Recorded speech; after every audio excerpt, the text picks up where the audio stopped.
Sorry, Ryder. Come here.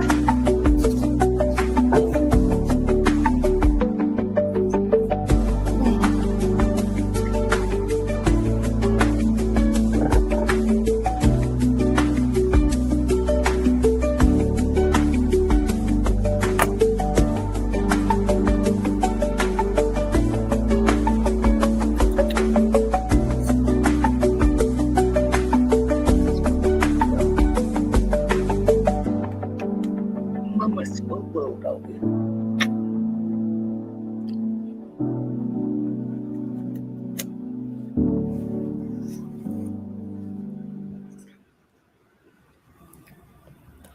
Hello, everybody.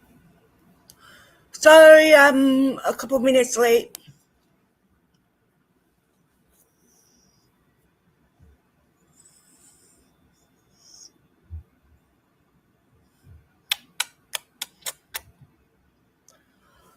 Can you see me and hear me okay?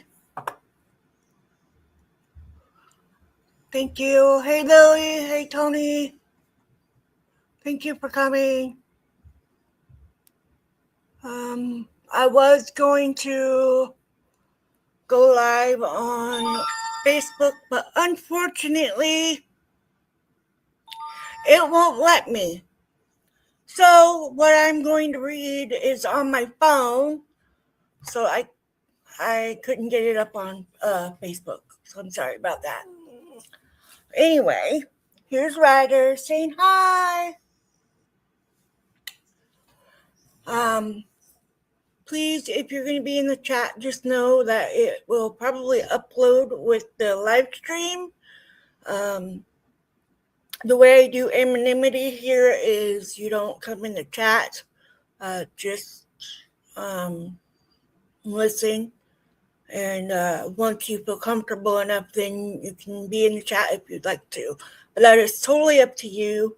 I understand all too well what it's like to be that first time coming into a live stream or in-person meeting, so I understand that. Anyways, please be kind to each other in the comments and in the chat. This is an actual meeting. Why I do these? Because I was given this gift for free and I give it away for free. That is my service work for my sobriety and how I am able to stay on this wild ride of a journey we call life. I see Pippi is coming in. Hi, Pippi.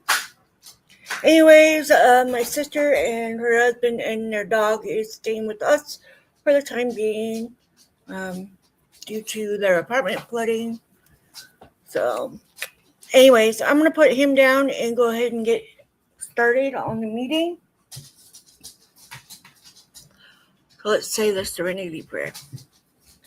God, grant me the serenity to accept the things I cannot change, the courage to change the things I can, and the wisdom to know the difference. So today is going to be a bit different because I'm not going to read from a book. I'm going to read from an app on my phone. So just so you know, I know you're not going to follow along more than likely because not everybody has the same app. But anyways, 1, we admitted we were powerless over alcohol, that our lives had become unmanageable. 2, came to believe that a power greater than ourselves could restore us to sanity. 3, made a decision to turn our will and our lives over to the care of God as we understood Him. 4, made a searching and fearless moral inventory of ourselves. 5, admitted to God, to ourselves, to another human being, the exact nature of our wrongs. 6, we're entirely ready to have God remove all these defective characters. 7, humbly asked Him to remove our shortcomings. 8, made a a list of all persons we had harmed and become willing to make amends to them all. Writer, knock it off. 9, may direct amends to such people wherever possible, except when to do so would injure them or others. 10, continue to take personal inventory and when wrong, promptly admit it. 11, sought through prayer and meditation to improve our conscious contact with God as we understood Him, praying only for knowledge of His will for us and the power to carry that out. And 12, having had a spiritual awakening as a result of these steps, we tried to carry this message to alcoholics and to practice these principles in all our affairs. It is wild around here these days. Really wild. Super busy trying to get things going for my sister. They are waiting on chemo to start. And y'all know how that goes. So what I'm reading today is I'm going to read Living Sober. It's in my daily reflections part of my... Anyways. About that title. Even the word stay sober, let alone live sober, offended many of us when we first heard such advice. Although we had done a lot of drinking, many of us never felt drunk. And we're sure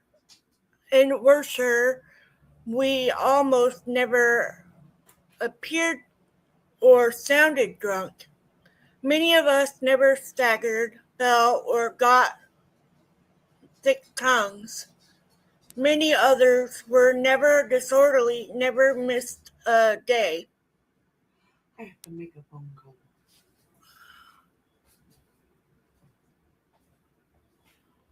At work, never had automobile accidents, and certainly were never hospitalized nor jailed for drunkenness. We knew lots of people who drank more than we did, and people who could not handle their drinks at all. We were not like that. So they suggested that maybe we should stay sober. Was almost insulting. Besides, it seemed unnecessarily drastic. How could we live that way? Surely there was nothing wrong with a cocktail or two at a business lunch or before dinner. Wasn't everyone entitled to relax with a few drinks or have a couple of beers before going to bed? However, after we learned some of the facts about the illness called alcoholism, our opinions shifted. Our eyes have been opened to the fact that apparently millions of people have the disease of alcoholism. Medical science does not explain it, because medical experts on alcoholism assure us that any drinking at all leads to trouble for the alcoholic or problem drinkers. Our experience overwhelmingly confirms this.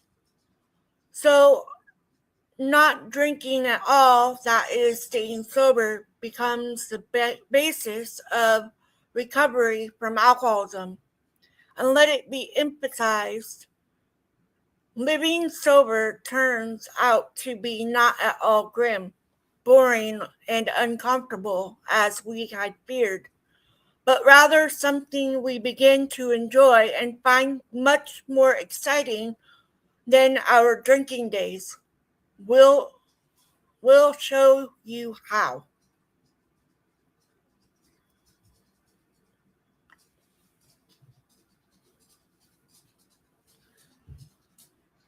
Okay, this is Living Sober, copyright 2019.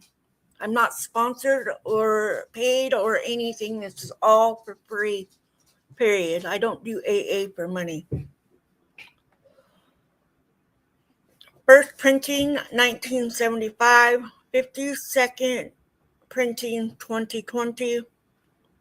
This is AA General Service Conference approved literature.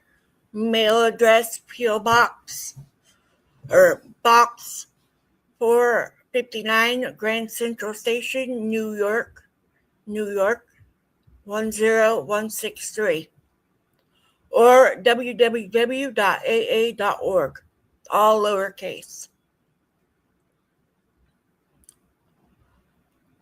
I think I just read that part. Yeah, I just read that part. Okay. So this is using the Serenity Prayer. AA did not originate it. Versions of it seem to have been used for centuries in various faiths. This is the Serenity Prayer. And it is now widely current outside AA as well as within the fellowship. Whether we belong to this church or that, whether we are humanist, agnostic, or atheist, most of us have found these words a wonderful guide in getting sober, staying sober, and enjoying our sobriety. Whether we see the Serenity Prayer as an actual prayer or just as a fervent wish, it offers a simple precipitation for a healthy emotional life. We put one thing right at the head of the list.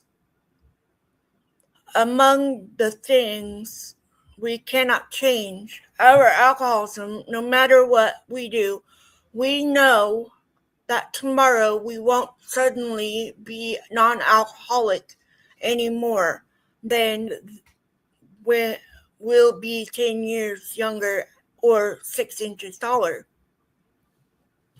We couldn't change our alcoholism, but we didn't say meekly, "All right, I'm an alcoholic. Guess I'll just have to drink myself to death."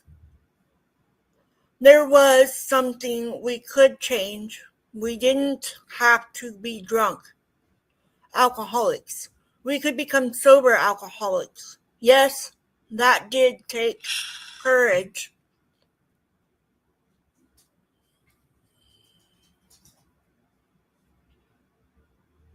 I lost my spot.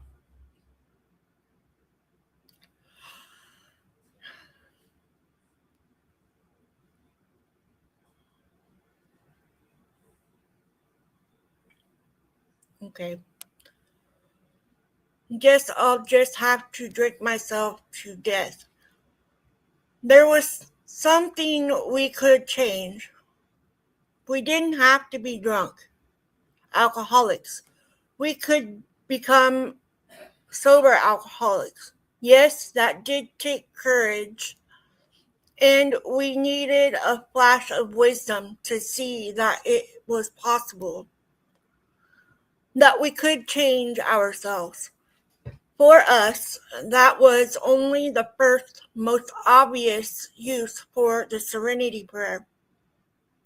The further away we get from the last drink, the more beautiful and the more packed with meaning these few lines become. We can apply them to everyday situations, the kind we used to run away from, into the bottle. By way of example, I hate this job. Do I have to stick with it, or can I quit? A little wisdom comes into play. Well, if I do quit, the next few weeks or months may be rough. But if I have the guts to take it, the courage to change, I think I'll wind up in a better spot. Or the answer may be, let's face it, this is no time for me to go job hunting, not with a family to support. Besides, here I am 6 weeks sober, and my AA friends say I'd better not start making any drastic changes in my life just yet. Better concentrate on not taking that first drink and wait till I get my head straightened out. Okay, I can't change. I can't change. The job right now, but maybe I can change my own attitude. Let's see how I can learn to accept the job serenely. That word, serenity, looked like an impossible goal when we first saw the prayer. In fact, if serenity meant apathy, bitter resignation, or impassive endurance, then we didn't even want to aim at it. But we found that serenity meant no such thing. When it comes to us now, it is more as plain recognition, a clear-eyed, realistic way of seeing the world accompanied by inner peace and strength. Serenity is like a gyroscope that lets us keep our balance no matter what turbulence swirls around us. And that is a state of mind worth aiming for. 8. Changing old routines. Certain set times, familiar places, and regular activities associated with drinking have been woven closely into the fabric of our lives. Like fatigue, hunger, loneliness, anger, and overrelation,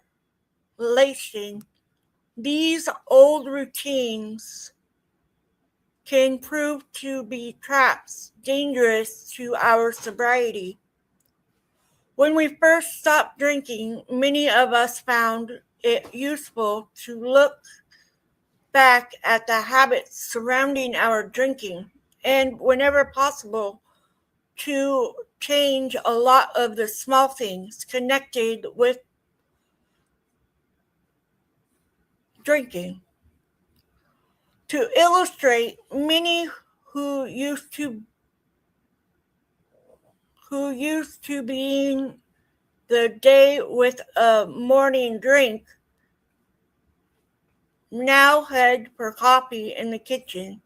Some of us shifted the order of things we did to prepare for the day, such as eating before bathing and dressing, or vice versa. A change in brands of toothpaste and mouthwash. Be careful about the alcohol content. Gave us a fresh, different taste to start out with.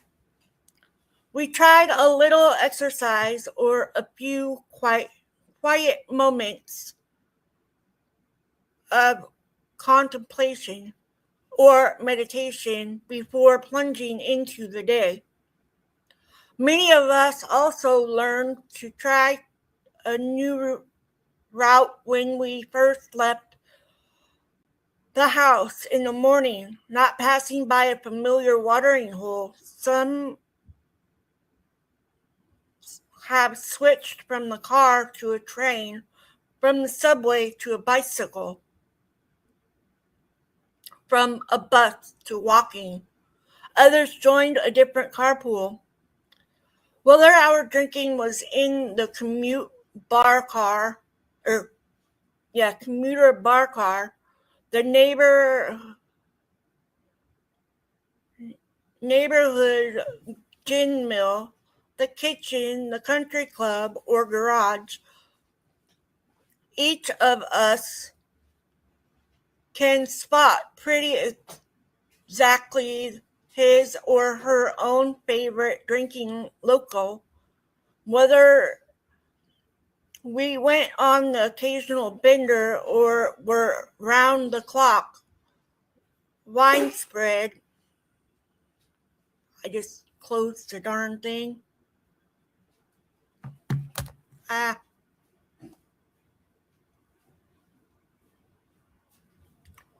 Give me a second.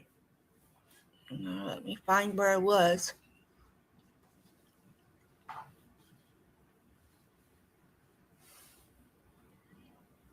Okay. Doing it on my phone is not very easy because where was I? To stay away from first drink. Did I already read? No.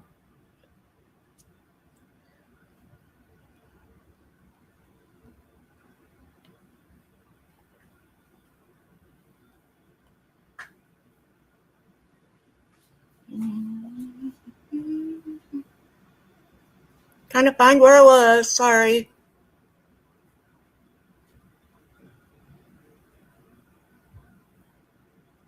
Okay, I read that part.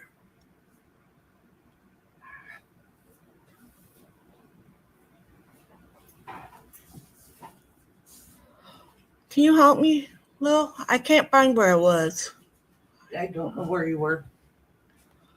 Last thing I said was 8, but I skipped a bunch. I don't think so.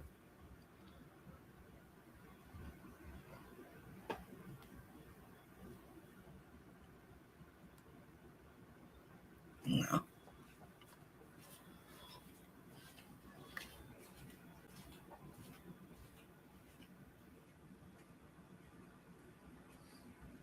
Just a minute, guys. I'm still trying to figure out where I was. Oh, man. Title. I read about the title.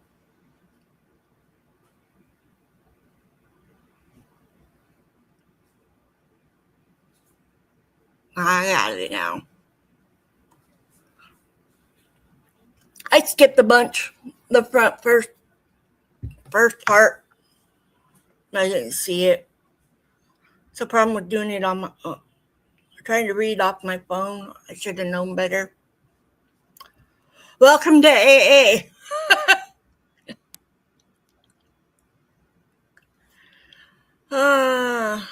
Let me see.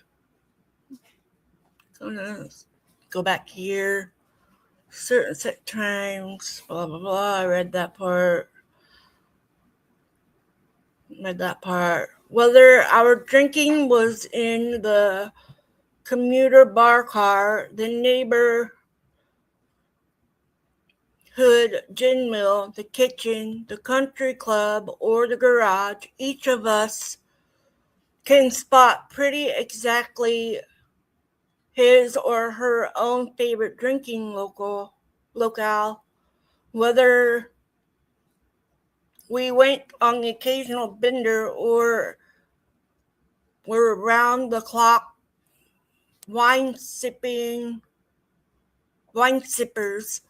Each of us knows for himself or herself what days, hours, and occasions have most often been associated with our drinking. When you want not to drink, it helps to shake up all those routines and change the pieces around. Will you turn the fan on and turn it this way, Lo? Lo, will you turn the fan this way? It's sweating over here. It's warm in here. And change around. We have found homemakers, for instance, say It helps to shift shopping times and places and rearranging the agenda of daily chores. Working people who used to sneak out for a drink on the coffee break now stay in and really have coffee or tea and a bun. And that's a good time to call someone you know who's also to off the sauce. During times when we used to drink, it's reassuring to talk to a person who has been through the same experience. Those of us who began our sobriety while confined to a hospital or a jail tried to change our daily paths so we would not encounter the institution's bootlegger so often. For some of us, lunchtime was usually an hour or two of liquid refreshments. When we first stopped drinking, instead of going to the restaurant or steakhouse where the waiters or the bartenders always knew what we wanted without being told, it makes good sense to head in a different direction for lunch. And it's especially helpful to eat with other non-drinkers. Testing your willpower in a matter involving health or involving other no health seems pretty silly when it is not necessary. Instead, we try to make our new health habits as easy as possible.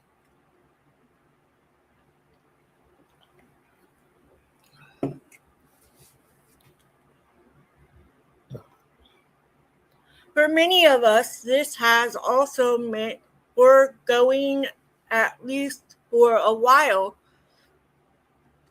the company of our hard drinking buddies.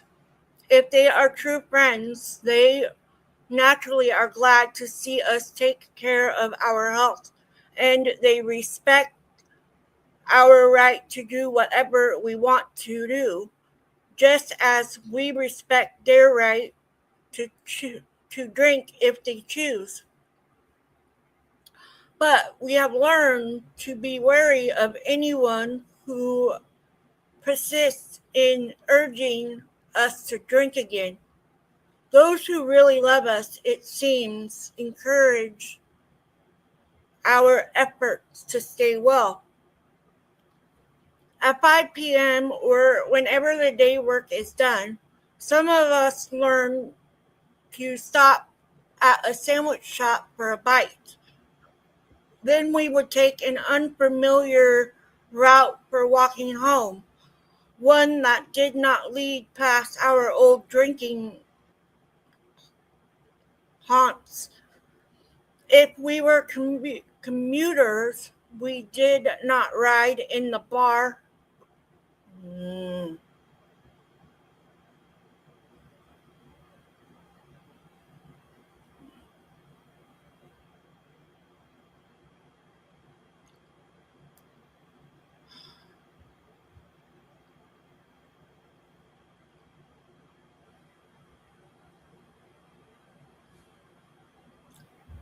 I closed it out again. This phone, if you swipe it, it just like disappears. The whole thing is annoying.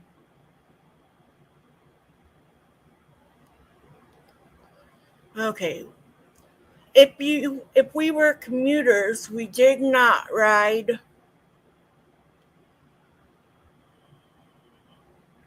leave past our old haunts. If we were commuters, we did not ride in the bar car, and we got off the train at the other end. not near the friendly neighborhood tavern. When we got home, instead of bringing out the ice cubes and glasses, we changed clothes, then brewed a pot of tea or took some fruit or vegetable juice, took a sip and relaxed a while. In the shower or with a book or the newspaper, we learned to vary our diet to include foods not closely associated with alcohol. If imbibing and watching TV was our usual after dinner routine, we found it helpful to shift to another room and other activities. Excuse me. If we used to wait for the family to get to bed before hauling out the bottle, we tried going to bed earlier for a change, or taking a walk, or reading, or writing, or playing chess. Business trips, weekends, and holidays, the golf course, baseball and football stadiums, card games, the old swimming pool, or the ski lodge, often meant drinking for many of us. Boat people often spent summer days drinking on the bay or the lake. When we first stopped drinking, we found it paid to plan a different kind of trip or holiday for a while, trying to avoid taking a drink on a vessel loaded with beer drinkers. Tom Collins, sippers, glass snippers, sangria lovers, or hot buttered rum guzzlers is much harder than simply going to other places and, for novelty's sake, doing new things that do not particularly remind us of drinking. Suppose we were invited to the kind of cocktail party where the chief entertainment or business was drinking. What then? While drinking, we had been pretty skillful at dreaming up alibis, so we just applied that skill to devising a graceful way of saying no thank you. For parties we really have to attend, we've worked out safe new routines which are explained on page 64.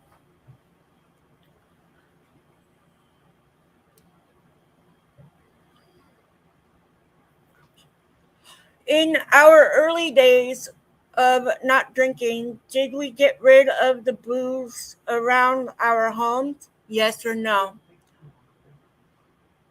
Most successful non drinkers agree that it is a sound precaution at first to get rid of whatever hidden stashes there may be if we can find them.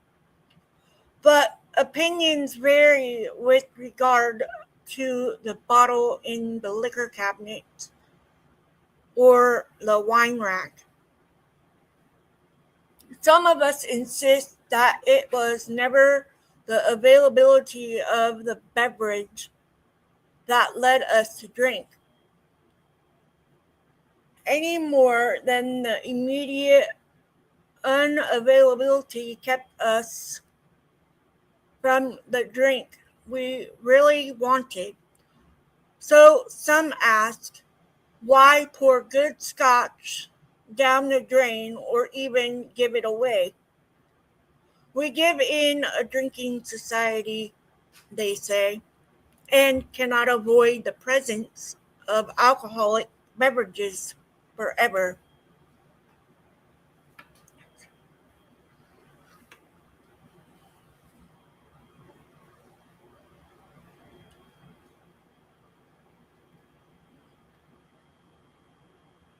Where did I go? I moved my eyeballs right off. We live in a drinking society, they say, and cannot avoid the presence of alcoholic beverages forever. Keep the supply on hand to serve when guests arrive, they suggest, and just learn to ignore it the rest of the time. For them, that worked. A multitude of others among us point out that sometimes it was incredibly easy for us to take a drink on impulse, almost unconsciously,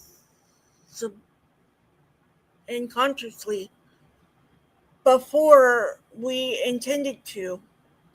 If no alcohol is handy, if we'd have to go out and buy it, we at least have a chance to recognize that we're out to do and can choose not to drink instead. Non-drinkers of the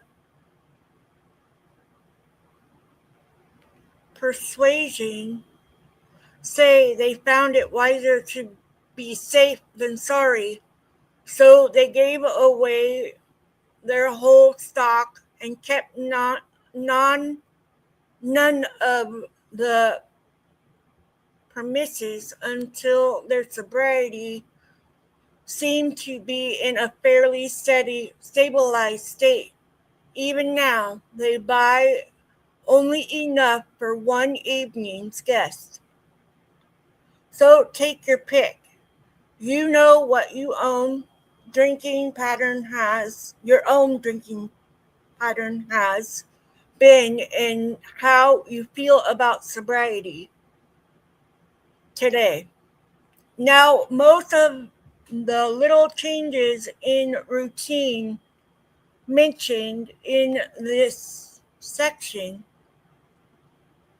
may seem by themselves ridiculously trivial. However, we can assure you that the sum total of all such alternations is in pattern has given many of us an astonishingly powerful propulsion toward nearly vigorous health. You can have such a boost too if you want it. So I'm going to stop reading there because that whole thing just makes me want to answer. For me, when I quit drinking and I said that was it, I really meant that was it. I stopped going in the grocery store. Well, I'd go in the grocery store, but I wouldn't go down any of the aisles where there was alcohol. I refused. I would not listen to music that had any kind of alcohol mentioned. If somebody had empty cans or empty bottles somewhere, I would not go near it. I think finally, about a year, maybe a year and a half, I was finally able to get myself out of the not going at certain places and being around others who drink. I mean, just a drink, not.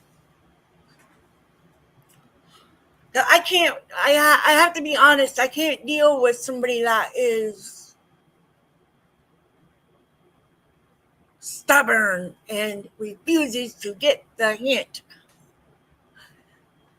But that's just me, because I always think that because I got it and I understand it, that other people should be able to get it like I did. but it doesn't work that way. And sometimes, yes, I have to pull myself back and say, I can't make them do it. They have to want to do it themselves and for themselves. And that's something that I have learned since being sober. And yeah, I have gone into a bar. I have been in restaurants where there's alcohol. I have been to a casino, more than one, since I quit drinking. And no, I have to say more than one because I was in Reno. I did not drink. That made me feel powerful over my alcoholism right there, all by itself.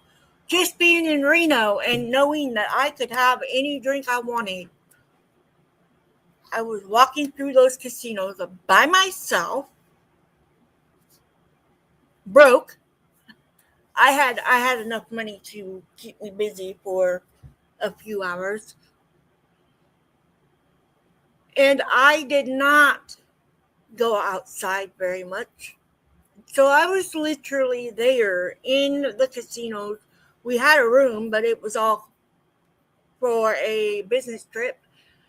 And so I learned right there that I had that power over my alcoholism, that I can control myself and say no. Well, then I started my YouTube channel on a why not basis. And then I decided that I was going to go ahead and try and do AA meetings here for the people that can't get out to go to a meeting that I can reach this way. And it's going to be there for you to rewatch. And everybody's stories are different, but they're connected by that alcoholism. And having the power to say no. My next thing that we did, my sister and I did a few years ago, was we went to our first ever twin camp trip, just the two of us. We took off and went down to Southern Oregon and went to a YouTube meetup, and there was alcohol everywhere. And I was just like, okay, well, I'm a little leery because I don't know these people, but then again, I did know these people because I see them. I actually talked with them, and they're the same people that they were here. And so I was like, all right. And my sister and I were staying in another person's site. Thank you for that, friend. We very much don't take cough medicine that has alcohol in it. We do not use mouthwash with alcohol in it. So yes, we have done all those, and we still don't. And so we were constantly making sure that there was no alcohol in anything. And on top of that, as soon as we got done setting up our tent and stuff, we went over to join everybody else because we were all in one big area. And this guy turned around with this big old bottle, and I was like, oh, Lordy. He's like, do you want a drink? I was like, oh, no. Nope. Thank you, recovering alcoholic. So that was it. And nobody asked again. And that is an amazing feeling, having the power to tell somebody, no, I'm a recovering alcoholic, and, you can drink. It doesn't bother me. Just not me. And it does take a lot of power to do that, because you don't know when there's somebody that's going to be like, here, have a drink. Take this drink. It's the same for an addict. It's a struggle for people to get it and understand it and be able to work every part of your sobriety. And people do go back out. I'm not saying that I'm perfect. I'm not saying anybody is perfect, because it is work. It's a lot of work. But it's very much worth it. And I don't think I would be right here today if it wasn't for my friend telling me, "Hey, why don't we meet at an AA meeting?" And that's what we did. And I thank that friend a lot for helping me and having the courage when they're struggling to reach out to somebody that they feel confident in talking to.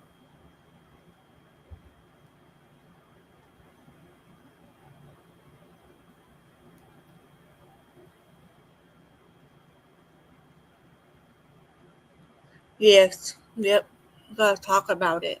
It it is real, you guys. It is real.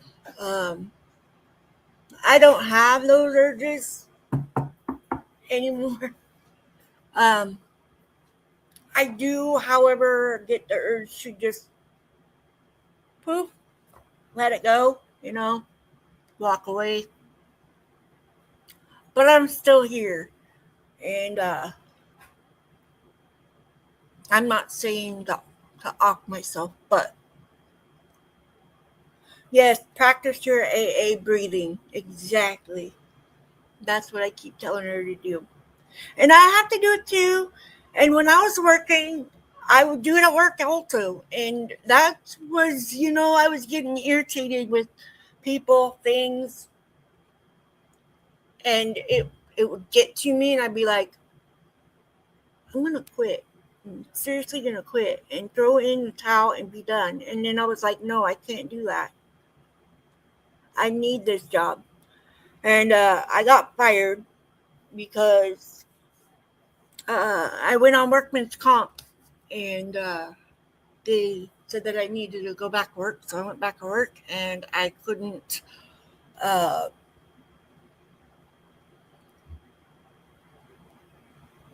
Let me see how to word this. So I was having problems with my shoulder, and they wanted me to go back to lifting what I was lifting before, and I was like, nope, I can't do that.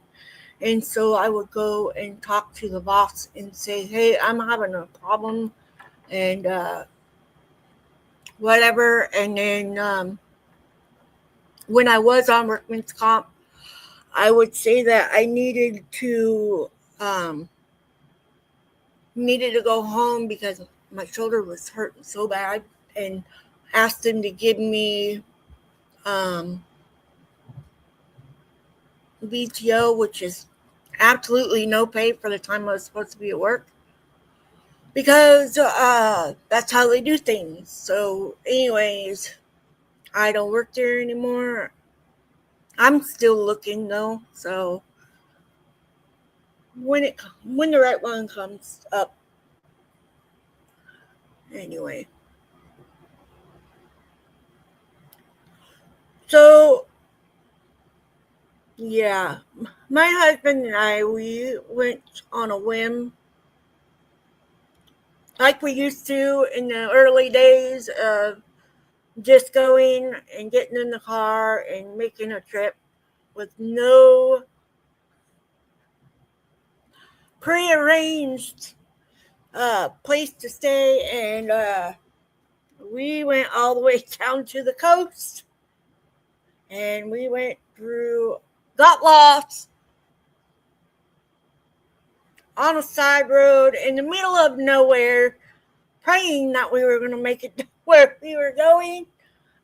We eventually figured out where we were, and we made it down to the coast, and there was no rooms. None. Absolutely not one. Between Newport and the end of Lincoln City. So we had an expensive dinner at McDonald's, not sponsored or anything by them. That was an expensive dinner, man. But we were laughing about it and we were irritated. We were yelling at each other. I was like, you just get me home and let me out this car. I'm not going to do this again. Next time we are planning. We're not going on a whim. No, absolutely not. We could have went back to the store and got some blankets, but we are two bigger people. I mean, yeah, we're losing weight and stuff, but we have a car, a sedan car, and I don't think we would fit in that car to sleep. So, no, I was not about to sleep in the car. Well, I fell asleep on the way home. We got back to where he was getting lost. He's like, I know I-5 somewhere down here. I know it's down here somewhere. I'm like, this stupid GPS thing ain't working. About to huck the phone out the window. Oh, man, I was so irritated. But they tried telling me that there was a hotel in the middle of the highway. You have reached your destination. I'm like, the destination? We're in the middle of we're sitting in the turn lane in 101. Hello? There's no room right here. We're in the middle of the road.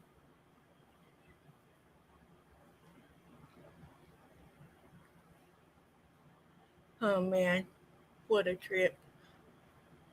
Hey, we got one for the books, I guess. But we had Ryder, poor dog. That dog, oh man, I felt so bad. It's hotter than hot out there. And we're in the car going down the road. And poor dog, he's like, I give up. I'm getting on the floorboard. Because that's the only place the cool air was going. And, but he did really good. But of course, he had one of his nausea meds, so he could just pass out and sleep the trip away, I guess, you know. He was still groggy when we got home, poor dog. Like, I thought we were going somewhere to stay, and now we're home again. We didn't get home until 1 o'clock in the morning. But hey, we did something besides sit here at home and argue about stupid stuff that we can't change. Anyways. But the thing is that yes, those things do happen when you first get sober or you want to, that question of do you get rid of it or do you keep it? I had my liquor bottles in my storage unit for 10 years. And when we got into our apartment, I remembered I had them. I was waiting to see them. I found them and I put them in a box because I was collecting bottles. They were all empty, but I was collecting them. And I decided after we moved in here, I've been sober for quite a while, but I decided then that it was time to let them go. So, yeah, some people find it easier to keep it there just in case, and others are like, no, get rid of it. For me, I got rid of the alcohol, but I just kept the bottles. And then I got rid of the bottles. I still have shot glasses, but they're empty and they stay empty, and that is by my choice. We don't have alcohol in my house. Um, just something that we don't have here. But anyways, I'm glad I got sober, and I'm gonna keep reading on this for now. I gotta figure out how I can get back to doing my AA meetings on Facebook without being on my phone. So, anyways, thank you guys for being here and being sober. It's achievable if you want it for the right reason. And the right reason's you. Anyways, I love you guys and I hope you have a great day. And remember, if you are struggling today, there are places that are out there that can help you with getting sober and getting the help that you need. So just make that call. I love you guys and I'll see you on my next one, which will be Thursday night at 7 p.m. Pacific Standard Time. God, grant me the serenity to accept the things I cannot change, the courage to change the things I can, and the wisdom to know the difference. Keep coming back. It works if you work it. Love you guys.